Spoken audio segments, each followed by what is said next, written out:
ഇന്ന് ശ്ലോകം 69.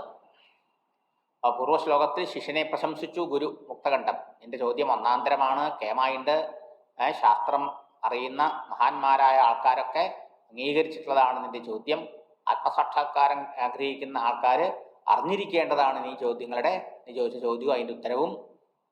അത് മാത്രമല്ല, അതിനുള്ള ഉത്തരം ഞാൻ നിനക്ക് പറഞ്ഞു തരാൻ പോകുന്നുണ്ട്. ശ്രദ്ധയോടുകൂടി നീ അത് കേട്ടാൽ ഉടനെ തന്നെ നീ ശ്രവണമാത്രയിൽ നീ മുക്തനായിത്തീരും. ഉത്തമാധികാരിയാണ് നീ എന്ന് കാണിക്കുക. ഉത്തമാധികാരിക്ക് ശ്രവണം മാത്രമേ വേണ്ടൂ. അത് സൂചിപ്പിച്ചു. എന്താണ് വേണ്ടത്? മുക്തിക്കുള്ള കാരണം എന്താണെന്ന് പറയണേ. മോക്ഷസ്യ ഹേതു പ്രഥമോ നിഗദ്യതേ.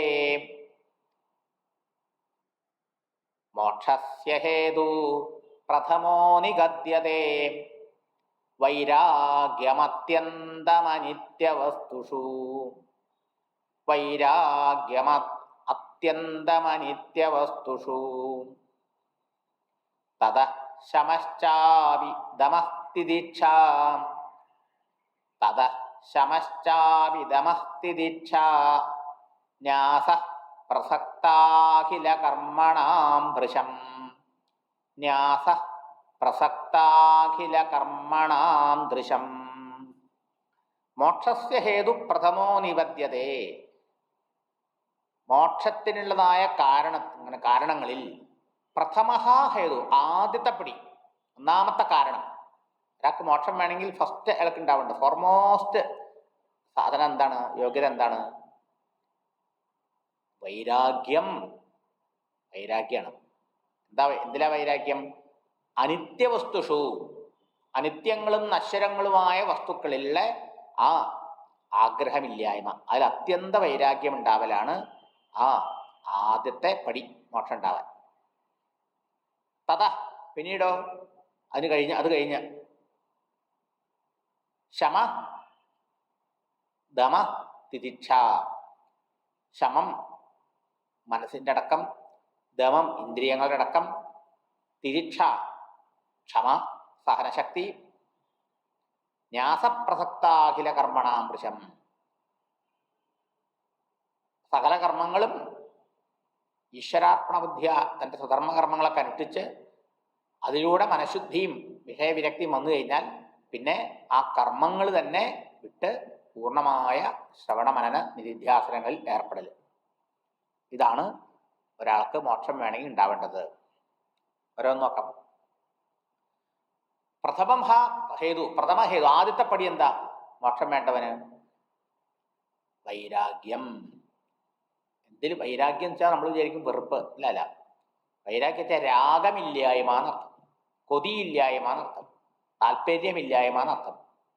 എന്തുകൊണ്ട് താല്പര്യം ഇല്ലാണ്ടായി? അത് അത്യന്തം അനിത്യ വസ്തുക്കളാണെന്ന് പറഞ്ഞു. അപ്പൊ നിത്യാനിത്യ വിവേകം ഉണ്ടാവണമെന്ന് മുമ്പ് പറയണ്ടായി. വിവേകത്തിന്റെ ഫലമാണ് വൈരാഗ്യം. വിവേകം എന്ന ചെടിയിലുണ്ടാവുന്ന പൂവാണ് വൈരാഗ്യം. വിവേകം ഇല്ലാതെ വൈരാഗ്യം ഉണ്ടാവില്ല. എന്താണ് നിത്യവസ്തു, എന്താണ് അനിത്യവസ്തു, എന്താണ് സ്ഥായി ആയത്, എന്താണ് സ്ഥായി അല്ലാത്തത്, എന്താണ് സുഖം തരുന്നത്, എന്താണ് ദുഃഖം തരുന്നത്, എന്താണ് ഉടഞ്ഞു പോണത്, എന്താണ് ഉടഞ്ഞു പോവാത്തത് എന്നുള്ള വിവേകം ചെയ്യാനുള്ള കഴിവിനാണ് വിവേകം എന്ന് പറയുന്നത്. ഈ വിവേകത്തിലൂടെ ഈ ദൃശ്യം മുഴുവനും നശ്വരമാണ്. ദൃശ്യപ്രപഞ്ചത്തിലെ വസ്തുക്കളാവട്ടെ, വ്യക്തികളാവട്ടെ, ജീവജാലങ്ങളാവട്ടെ, ഇവയാണ് ഞാൻ ഇന്ന് ശാന്തിക്കും സുഖത്തിനും സമാധാനത്തിനും സന്തോഷത്തിനും സുരക്ഷിതത്വത്തിനും വേണ്ടി ആശ്രയിക്കുന്നത്. അതിനെയാണ് ഞാൻ മോഹിക്കുന്നത്, അതിനാണ് ഞാൻ കൊതിക്കുന്നത്. എന്നിട്ട് അത് കിട്ടാൻ വേണ്ടിയിട്ടാണ് ഞാൻ പ്രയത്നം ചെയ്യണത്, പുണ്യപാപ മിശ്ര കർമ്മങ്ങൾ ചെയ്യണത്. എന്നാൽ അതിന്ന് പിന്തിരിയണമെങ്കിൽ എന്ത് വേണം? ഇതിൻ്റെ തനിസ്വരൂപം, യഥാർത്ഥ സ്വരൂപം തിരിച്ചറിയണം. എന്താണ്? അനിത്യം. അനിത്യം അസുഖം ലോകം എന്ന് കൃഷ്ണഭഗവാൻ ഗീതയിൽ പറയും. ഈ ലോകം അനിത്യമാണ്, നിത്യമല്ല, നിരന്തരം മാറ്റത്തിന് വിധേയമാണ്, മാറി മറയുന്നതാണ്. അതുകൊണ്ട് നിത്യമല്ല, ശാശ്വതമല്ല. അതുകൊണ്ട് തന്നെ അതിൽ നിന്ന് കിട്ടുന്നതായ ശാന്തിയും സുഖവും ഒക്കെ അടുത്ത നിമിഷം ഇല്ലാണ്ടാവും. ഇപ്പൊ സുഖം തോന്നും, അടുത്ത നിമിഷം അസുഖവും ദുഃഖവും. അനിത്യം അസുഖം. കിട്ടണ സമയത്ത് തന്നെ നശ്വരമായിട്ടതായ സുഖമേ കിട്ടുള്ളൂ. അടുത്ത നിമിഷം ദുഃഖം കാത്തു നിൽക്കുകയാണ് നമ്മളെ വിഴുങ്ങാൻ വേണ്ടിയിട്ട്. അനിത്യം അസുഖം ലോകം. ഈ ലോകം അനിത്യവും സ്ഥിരതയില്ലാത്തതും ദുഃഖാത്മകവുമായതുകൊണ്ട് നിത്യനും സുഖസ്വരൂപമായ വസ്തു എന്തെന്ന് അന്വേഷിക്കാൻ ശ്രമിക്കും. അത് നമുക്കറിയില്ലെങ്കിൽ ഭാവം പറഞ്ഞു തരും. ഭജസ്വമാം, ഞാനാണ്. ഭഗവാനാണ്, ഈശ്വരനാണ് നിത്യവസ്തുവും, ഈശ്വരനാണ് ആനന്ദ സ്വരൂപവും. ആ ഈശ്വരനാണ് ഓരോരുത്തരുടെ ആത്മാവ്. അപ്പൊ ഈ അറിവിൽ മാത്രമേ ഉണ്ടാവാൻ പറ്റുള്ളൂ എന്നർത്ഥം. മനസ്സിലായോ? അപ്പൊ മോക്ഷം വേണമെന്ന് ആഗ്രഹമുണ്ടോ? ആദ്യപടി എന്താ? ആദ്യത്തെ യോഗ്യത എന്താ?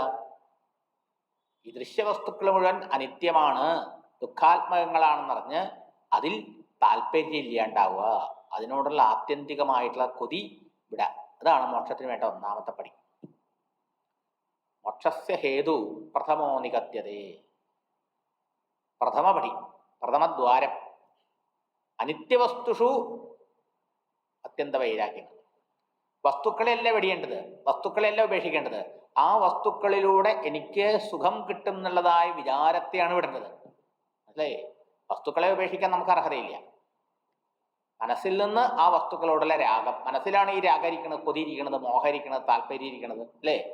എന്തുകൊണ്ടത്? മനസ്സിൽ വിചാരം അത് കേമാണ്, അത് കേമാണ്, അതിലാണ് സുഖിക്കുന്നത്, അത് കിട്ടിയാൽ സുഖിയാവും, അത് കിട്ടിയാൽ എൻ്റെ കാര്യം ശരിയാവും എന്നുള്ള വിചാരം കൊണ്ടാണ് നമ്മുടെ മനസ്സിന് അതിന് മോഹം ഉണ്ടാവുന്നത്. മനസ്സിൽ നിന്ന് അത് പോണ്ടത്. എന്നിട്ട് പുറത്ത് വിഷയങ്ങളിൽ നിന്ന് അകന്നു നിന്നിട്ട് കാര്യമില്ല.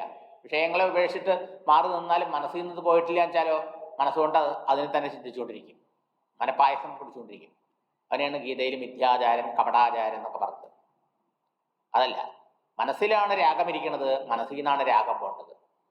അറിവില്ല, വസ്തുക്കളുടെ തനിസ്വരൂപം അറിയായ്മ കൊണ്ടാണ് രാഗം ഉണ്ടായത്. ആ വസ്തുക്കളുടെ തനിസ്വരൂപത്തെ പച്ചയായിട്ട് അതിനെ അറിയുമ്പോഴാണ് അതിനോടുള്ള രാഗം മനസ്സിൽ നിന്ന് പോണത്. ഇതായത്തെ ഗുണം. പിന്നെ വേണ്ടത് എന്താ? തതഹ, പിന്നീട് ഉണ്ടാവേണ്ടത്. തുടർന്ന് ശമം ദമം തിരിക്ഷ, ന്യാസം. ന്യാസം വെച്ച ത്യാഗം. അഖിലകർമ്മണാം ത്യാഗം, സർവകർമ്മ പരിത്യാഗം. അക്ഷരാർത്ഥത്തിൽ കർമ്മങ്ങളെ വെടിയലല്ല, മറിച്ച്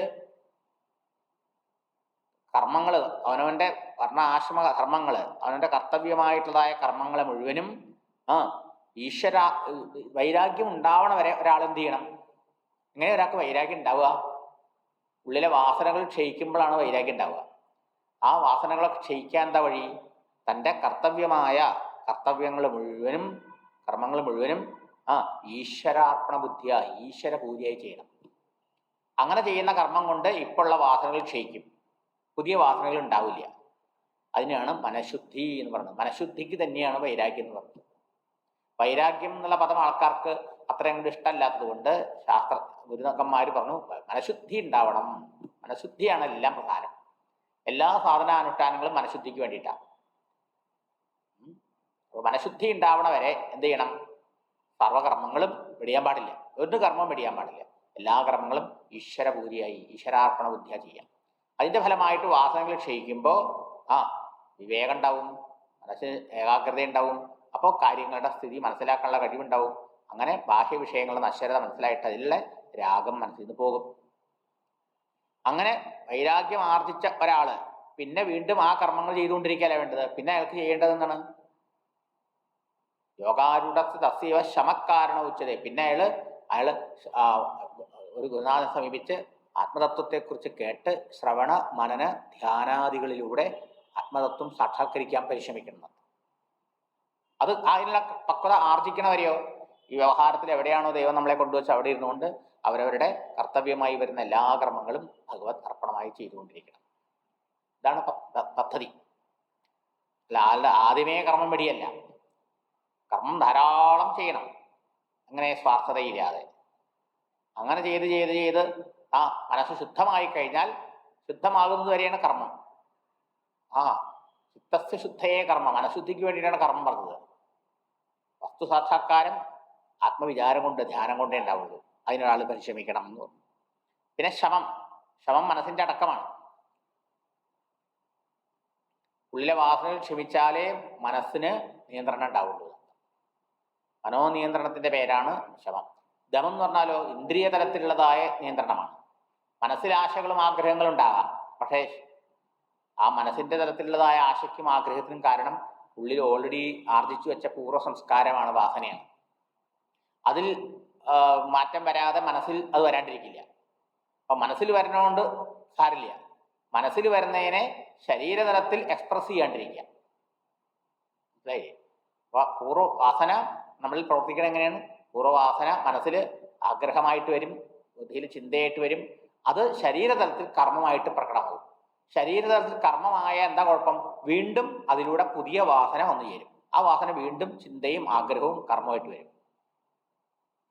അതുകൊണ്ട് മനസ്സിന്റെ തലത്തിൽ വരും പൂർവ്വസംസ്കാരം പോകാത്തതുകൊണ്ട്. പക്ഷേ ശരീരതലത്തിൽ അതിനെ എക്സ്പ്രസ് ചെയ്യാതെ പ്രകടമാക്കാണ്ടിരുന്നാൽ ദമം അതാണ്. അപ്പൊ എന്താവും? ആ വാസന ആ ചിന്തയോടുകൂടി തീർന്നു പോകുന്നുണ്ട്. ചിന്താതലത്തിൽ തന്നെ അതിനെ ഉപേക്ഷിക്കണം. അങ്ങനെ വരുമ്പോൾ ക്രമേണത്തിൽ ഇന്ദ്രിയനിയന്ത്രണം ഉണ്ടാവും. ഇന്ദ്രിയനിയന്ത്രണം മനോനിയന്ത്രണം സഹായകമാകും. ഇത് രണ്ടും ധ്യാനത്തിനും സഹായകമായി തീരുന്നു. ഇവിടെ ശമവും ദമവും പരിശീലിക്കണം. ന്യാസപ്രസക്താകശ കർമ്മണം, കാമ്യകർമ്മങ്ങൾ ആദ്യം പഠിക്കുക, കർത്തവ്യമായ കർമ്മങ്ങൾ ഈശ്വരാർപ്പണമായി ചെയ്യുക, നിഷിദ്ധ കർമ്മങ്ങൾ ആചരിക്കുക, പാടെ ത്യജിക്കുക. ഇങ്ങനെ ജീവിച്ചുകൊണ്ടിരുന്നാൽ ഒരു സ്റ്റേജ് വരും, മനഃശുദ്ധി കൈവരും, വിഷയങ്ങളിൽ ആസക്തി പോവും, ഇതൊക്കെ നശ്വരം എന്നുള്ള തിരിച്ചറിവുണ്ടാവും. ആ സമയത്ത് ആ നശ്വരമായിട്ടതായ ആ കർമ്മഫലത്തിന് വേണ്ടിയിട്ട് ആ ലോകത്തിൽ നിന്ന് ഇറങ്ങാതെ മനസ്സിനെ അന്തർമുഖമാക്കാൻ വേണ്ടിയിട്ടുള്ള സാധനങ്ങൾ മനന ധ്യാനാദികളിൽ ഏർപ്പെടാൻ ഒരാൾ. ഇതാണ് ഒരാൾ ചെയ്യേണ്ടത്. മോക്ഷസ്യ ഹേതു പ്രഥമോ നിഗത്യതേ വൈരാഗ്യം അത്യന്തം അനിത്യവസ്തുഷു തതശമശ്ചാപി ദമസ്തിദിക്ഷാം ന്യാസപ്രസക്താഖില കർമ്മണാം വൃശം. തിദിക്ഷ സാധകൻ വളർത്തിയെടുക്കേണ്ട ഗുണങ്ങളാണ് കേട്ടോ. അപ്പോൾ ദൃഢമായ വിവേകം ഉള്ളിൽ ഉണ്ടാവുമ്പോൾ എല്ലാവരും ഉണ്ടാവും.